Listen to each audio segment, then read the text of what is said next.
Start करने से पहले बोलना चाहूँगा कि जो चैनल पे नए हैं प्लीज़ चैनल को सब्सक्राइब कर लीजिए। और एपिसोड की स्टार्टिंग में हम लोग देखते हैं कि कायो इतने दिनों से घर पे नहीं आई होती, तो उसकी मॉम को काफ़ी ज़्यादा गुस्सा आ रहा होता है और वो कायो के रूम में सामान को इधर उधर फेंक रही होती है। तभी अचानक से कायो घर पे आ जाती है और वो आवाज़ लगाती है कि मॉम दरवाज़ा खोलो। तो हम लोग देखते हैं कायो की मॉम को काफ़ी ज़्यादा गुस्सा आता है और वो उसकी चाटे मारने वाली होती है और बोलती है तुम इतने दिनों से घर पे क्यों नहीं आई। तभी उसकी नज़र पड़ती है कि पीछे सातरो और सातरो की मॉम भी खड़े होते हैं। तो कायो की मॉम उन दोनों पर चिल्लाती है कि तुमने मेरी बेटी को किडनैप किया था, इतने दिनों से कहाँ पर रखा था मेरी बेटी को।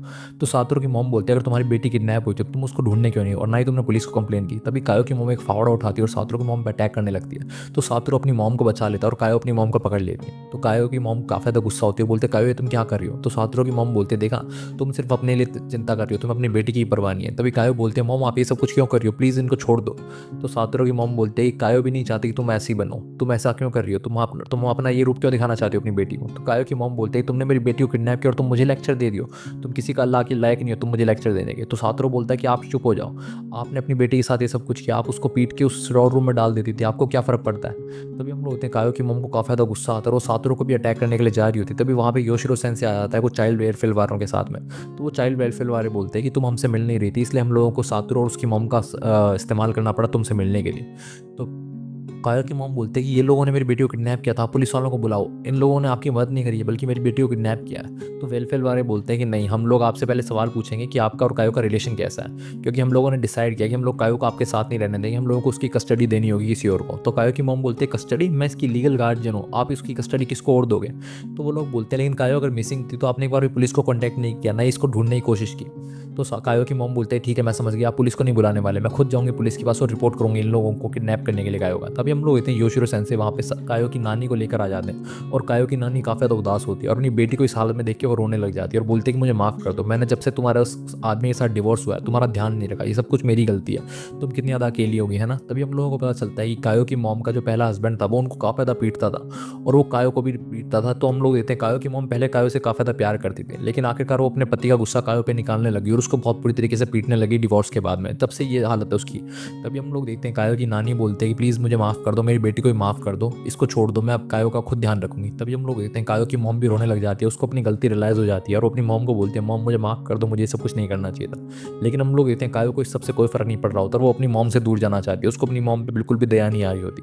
तभी हम लोग देखते हैं कायो की नानी बोलते हैं तुम चिंता मत करो, मैं कायो को अपने साथ ले जाऊंगी, तुम्हें कायो की चिंता करने की कोई भी ज़रूरत नहीं है। तभी सातरो की मॉम बोलती है कि हमारा जो बच्चा होता है हमारे लिए सबसे ज़्यादा इंपॉर्टेंट होता है, कि मेरा बेटा भी मेरे लिए सब कुछ है, मैं जानती हूँ कि तुम्हारे लिए भी कायो के लिए ऐसी फीलिंग्स होंगी। तभी हम लोग इतने सातरो योशिरो सेंसे से बोलता है कि सेंसे आपने कर दिखाया। तो योशिरो सेंसे बोलता है ये सब कुछ मेरी वजह से नहीं तुम्हारी वजह से हुआ है, तुमने कायो को एकदम ठीक सही सलामत बचा लिया, ये सब कुछ तुम्हारी बदौलत हुआ। तो हम लोग इतने सातरो अपने मन में सोचने लगता है कि मेरे को मेरे फादर के बारे में कुछ भी याद नहीं है, लेकिन मुझे लगता है शायद मेरे फादर आज जिंदा होते तो वो भी यही बोलते। तभी हम लोग इतने कायो उसके बाद सातरो से थैंक यू बोलती है और उसके बाद वो योशिरो सेंसे और अपनी नानी के साथ गाड़ी में बैठ के अपनी नानी के घर पर जाने लगती है। तो हम लोग इतने सातरो उसको जाते हुए अपने ग्लव्स पहन के दिखाते और बोलता है कि देखो तुम्हारा प्रेजेंट पहना हुआ मैं पहन रखा है। तो हम लोग इतने कायो काफ़ी उदास होती है, सातरो को वहाँ पे छोड़ के जाते हैं और उसकी आंखों में आंसू आने लग जाते हैं, लेकिन फिर भी उसको अपनी मॉम को छोड़ के जाना पड़ता है। तो हम लोग देखते हैं सातरो उसके बाद अपने मन में सोचने लगता है कि मैंने कायो को बचा लिया, 18 साल बाद का जो फ्यूचर है उसको मैंने चेंज कर दिया। उसके बाद हम लोग देखते हैं कायो के जाने के बाद सातरो अकेला अकेला रहने लगता है पूरे क्लासरूम के अंदर, किसी से बातचीत नहीं करता, उसके दोस्तों को उसकी काफ़ी ज़्यादा चिंता रहने लगती है। वो बोलते हैं सातरो तुम ये सब कुछ क्या कर रहे हो, होश में तो आओ। तभी योशिरो से अचानक से आते हैं और सातरो को बोलते हैं सातरो मुझे तुमसे कुछ बात करनी है। उसके बाद वो सातरो को बताते हैं कि अब कायो अपनी मॉम को कुछ सालों तक मिल नहीं पाएगी, ना ही उसकी मॉम को कायो से मिलने को अलाउ किया जाएगा, अब वो अपनी दादी के साथ नानी के साथ रहेगी। तो हम लोग देखते हैं सातरो काफ़ी ज़्यादा खुश होता है और बोलता है सेंसे ये सब कुछ आपकी बदौलत हुआ है। तभी योशिरो उससे बोलता है वैसे सातरो क्या कायो इतने दिनों तक तुम्हारे घर पे थी। तो सातरो बोलता है नहीं नहीं, इजुमी एलिमेंट्री स्कूल था ना, उसकी हॉकी टीम की एक बस थी जो यूज़ नहीं हो रही थी, हमने उस वहाँ पे रखा था कायो को। तो योशिरो सन से बोलता है कि वहाँ पे तुम जैसे किडनैपर से जा सकते हैं ना। तो हम लोग इतने वो दोनों हंसने लग जाते हैं। उसके बाद सातरो अपने मन में सोचता है कि अब कायो को तो मैंने बचा लिया उस किडनैपर से, अब सिर्फ आया और हिरोमी है, उन दोनों को मुझे और बचाना है, वो इस किडनैपर के टारगेट है, मुझे अब उन दोनों को अकेले नहीं छोड़ना होगा जब तक वो अपने घर पे नहीं होते। तो हम लोग उसके बाद वो अपने मन में सोचने लगता है कि हिरोमी तो चलो मेरा क्लासमेट है तो मैं उसके ध्यान रख लूंगा, लेकिन मैं आया का कैसे ध्यान रखूंगा, उससे मैं बातचीत भी कैसे करूंगा, वो तो मेरे को जानती भी नहीं है। बस मेरे को इतना पता है कि वो यूकी के साथ थोड़े बहुत टाइम तक खेलती है पार्क के अंदर। फिर उसके बाद हम लोग इतने सातों अपनी मॉम से बोलता है कि मॉम हम लोग किसी लड़की को दोस्त बना सकते हैं अपना, जो कि मेरे को बिल्कुल भी अच्छे तरीके से जानती ना हो। तो सातरों की मॉम बोलती है अभी तो काय हो गई है और अभी तुम्हें दूसरी लड़की से दोस्ती करनी है। तो सातरों बोलता है कि मैं मानता हूँ कि वो लड़की है लेकिन वो हमेशा अकेली रहती है, तो मुझे उसको अकेला फील नहीं कराना। तो सातरों की मॉम बोलते हैं फिर तो तुम्हें उससे बात करनी चाहिए जाके, क्या पता तुम्हारे साथ वो दोस्ती करना चाहती हो सही में। अगले दिन हम लोग देखते हैं सातरों स्कूल की छुट्टी होने के बाद केन्या के साथ हिरोमी को भेज देता है किड्स सेंटर में, और उसके बाद वो आया के पीछे जाने लगता है कि आया क्या कर रही है। तो उसको आया का पीछा करते करते पता चलता है कि आया की छुट्टी क्रैम स्कूल से यानी कि कोचिंग सेंटर से 6:30 बजे होती है। तो वो सोचता है कि 6:30 बजे तक तो मैं हिरोमी को उसके घर पे छोड़कर वापस भी आ सकता हूँ आया का पीछा करने के लिए। और फिर वो उनके शेड्यूल का पता लगाने लगता है कि मुझे बस ये पता लगाना है कि आया और हिरोमी पूरे दिन भर में क्या करते हैं। तो हम लोग देखते हैं उसके बाद वो किड्स सेंटर जाता है जहाँ पे हिरोमी और केन्या होते हैं। तो 6 बजे तक केन्या के साथ वहाँ पे खेलता है और 6:20 पे वो केन्या को और हिरोमी को वहाँ से भेज देता है और केन्या हिरोमी को उसके घर तक छोड़ने चला जाता है। उसके बाद हम लोग देखते हैं सातोरो उसके बाद आया के कोचिंग सेंटर के बाहर आके खड़ा हो जाता है और 6:35 पर वो आया का पीछा करने लगता है कि वो कहाँ पे रहती है, और अपने मन में सोच रहा होता है कि अगर किसी को इसको किडनैप करना होगा तो वो इसको इसी टाइम पे किडनैप करेगा, क्योंकि बाकी टाइम तो वो बच्चों के साथ ही होती है। तभी हम लोग इतने वहाँ पे अचानक से कातुरो की मॉम आ जाती है और उसको बोलती है आज मैंने बहुत ज़्यादा शॉपिंग कर ली, तुम मेरे साथ चलो मेरी मदद करो। तो हम लोग सातोरो बोलता है मॉम आपको इसी समय पे आना था, और फिर वो उसकी मॉम से पूछता है मॉम आपने इतनी शॉपिंग करी क्यों। तो उसकी मॉम बोलती है सेल लगी हुई थी। तभी हम लोग उनका बॉक्स ज़्यादा भारी होते हैं, तभी वहाँ पे योशिरो सेंसे आता है और उनकी मदद करने लगता है। तो हम लोग इतने हैं कि सातोरो की मॉम पीछे वाली सीट पर बैठी होती है। तो सातोरो योशिरो सेंसे से बोलता है कि सेंसे आपकी शादी क्यों नहीं अभी तक। तो योशिरो सेंसे बोलता है सातोरो ये सब कुछ इतना आसान नहीं है, तुम्हें पार्टनर चाहिए होता है, फिर उसके बाद वो राजी होना चाहिए, इतना में बहुत ज़्यादा मुश्किल हो जाता है ये सब कुछ चीज़ें। तो सातोरो बोलता है कि मुझे आपसे एक और क्वेश्चन पूछता है कि अगर हमें कोई लड़की पसंद हो तो हम लोग उसको अप्रोच कैसे कर सकते हैं अगर उससे बात करनी हो तो योशिरो सेंसे बोलता है वो तो फर्क पड़ता है, तुम उसको अपनी गुड साइड दिखाओ हमेशा, कभी भी ऐसा ना हो कि वो तुम्हारे ऊपर सस्पिशियस हो। जैसे तुम्हें अच्छा खेलना आता है तो तुम अपनी उसको स्पोर्ट्स वाली साइड दिखाओ, तुम्हें कुकिंग आती है तुम उसको वो दिखाओ।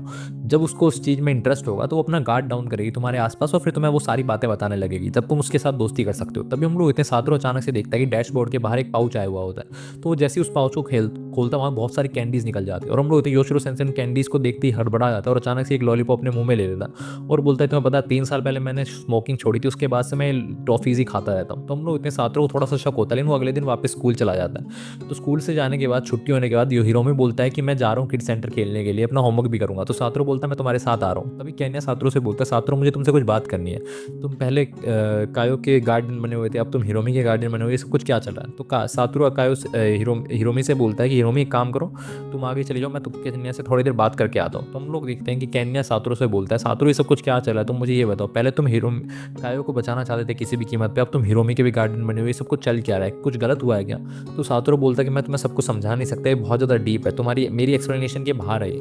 तो केन्या बोलता है कि अगर तुम कोई भी परेशानी में हो तो मुझे बता दो, मैं भी तुम्हारी तरह सुपर हीरो बनना चाहता हूँ, मैं भी तुम्हारी मदद करना चाहता हूँ। तो हम लोग देखते हैं उसके बाद सातोरो केन्या और हिरोमी को लेकर उस बस के पास आता है दोबारा हीरो, और वहाँ पे कुछ फुटप्रिंट्स होते हैं। तो उन फुटप्रिंट्स को देखकर केन्या से बोलता है केन्या तुम्हें क्या लगता है। तो केन्या बोलता है तो एडल्ट के फुटप्रिंट है। तो सातोरो बोलता है नहीं, उस एडल्ट ने अपने जूतों के ऊपर कुछ कपड़ा बांध रखा है ताकि उस जूते के फिंगर फुटप्रिंट भी यहाँ पे बने ना। और फिर वो बस के अंदर घुसते हैं और देखते हैं कि बैग जो उन्होंने पहले देखा था किडनैपर वाला, वो बैग भी यहाँ पे नहीं होता। तो सातोरो बोलता है तुम्हें याद है हम लोग जब कायो ने हम लोगों को बताया था कि रात को अचानक से एक बंदा घुसा था जिसने वो बैग छोड़ा था यहाँ पे, मुझे लगता है कि वो जो बंदा है वो मर्डरर है और वो किडनैपर है, वही वो सीरियल किडनैपर है जो इन सब बच्चों को किडनैप करता है। तो केन्या बोलता है कि तुम्हें इस सब के बारे में इतना श्योर कैसे होता। तो सातोरो बोलता है मैं तुम्हें अच्छे तरीके से समझा नहीं सकता, लेकिन उस बैकपैक के अंदर जितना भी सामान था वो सारा किडनैपिंग के काम में आ सकता है।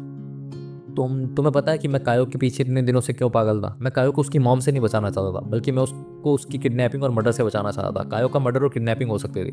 तो केन्या बोलता है कि तुम आजकल कुछ नॉवल ज़्यादा पढ़ रहे हो डिटेक्टिव वाली, या फिर तुम बड़े हो के डिटेक्टिव बनना चाहते हो। तो सातोरो बोलता है कि नहीं ऐसी बात नहीं है, तुम्हें दूर से लग रहा होगा, ऊपर ऊपर से लग रहा होगा कि शायद मैं नॉवल वोवल पढ़ रहा हूँ, डिटेक्टिव बनना चाहता हूँ, लेकिन ऐसी बात नहीं है। तो केन्या बोलता है कि ठीक है फिर मैं तुम्हारे पर विश्वास करता हूँ, मैं अपने लिए तुम्हारे पर विश्वास करना चाहता हूँ, क्योंकि मैं चाहता हूँ कि मैं भी अच्छा इंसान बनूँ। तभी सातोरो को याद आने लगता है कि आयरी ने भी उसको बचपन कुछ ऐसी बातें बोली थी थोड़े टाइम पहले। उसके बाद हम लोग इतने सातोरो हिरोमी को उसके घर तक छोड़ कर आता है। तो हिरोमी उसको बोलता है कि सातोरो मुझे तुम्हारे पर विश्वास है, तुम जो भी करोगे मैं और केन्या तुम्हारा साथ देंगे। तो हम लोग देखते हैं अगले दिन उन लोगों के स्कूल की फिर से छुट्टी होती है।